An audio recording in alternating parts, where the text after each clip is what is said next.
Hello, I'm Pablo Ruiz, and this is a demo on optical measurements. I'm part of the optical engineering group in the Wolfson School, and I want to show you what we do in the teaching lab with optics.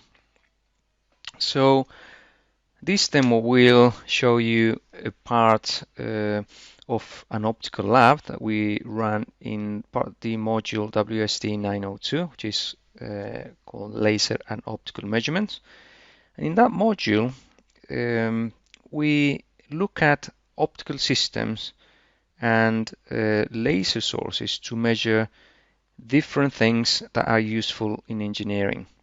And these include, for example, vibration of structures and parts, distance measurements, angular measurements using optical systems, deformation of fields in solids, that's measurement of stress and strain, without sticking any sensors on the object.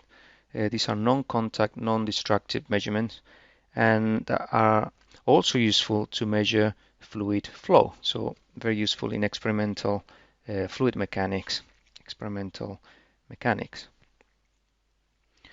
This lab includes the use of a laser.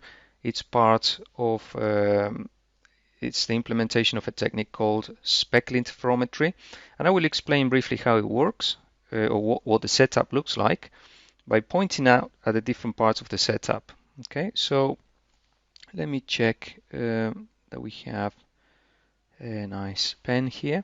So this is a laser. Yeah, that's a laser, a He laser, helium neon laser that shines red light.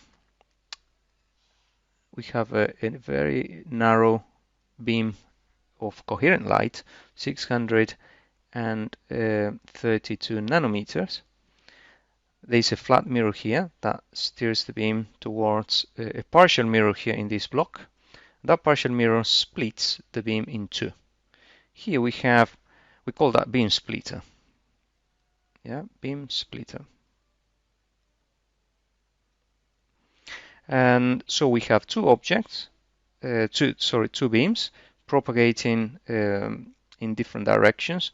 We have two objective microscope lenses here that have the role of expanding the beams. So these are expanded and directed towards these two flat mirrors that they will then steer the beam towards the object as so. Okay, so this is the area that we want to image. With what? With the digital camera that sits here in the middle. Yeah, that's a camera, a digital camera that we control from a computer. So we have here the cables going to the PC over there. Okay.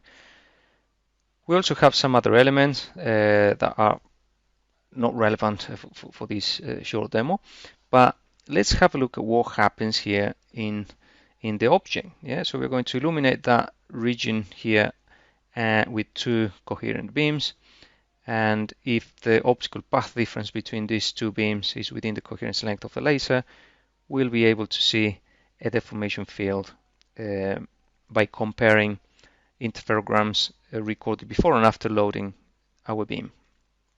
So this is an image of our sample. We have what we call a cantilever beam. Cantilever beam, which is simply supported, has a fixed support here on the left, and we load it at the free end with a weight. Okay, so that is putting a force here downwards and will deform the beam. Yeah, and it will cause some tension at the top of that beam and compression in the bottom. Yeah, at the bottom. Compression here. The aim of this lab is to measure that tension and compression by looking at how points on the surface of the beam move either to the right or to the left with this setup when we include loads or when we remove loads, yeah, from the end of the beam. Okay, so let me show you what we see when we look at a user interface that gathers images from the camera.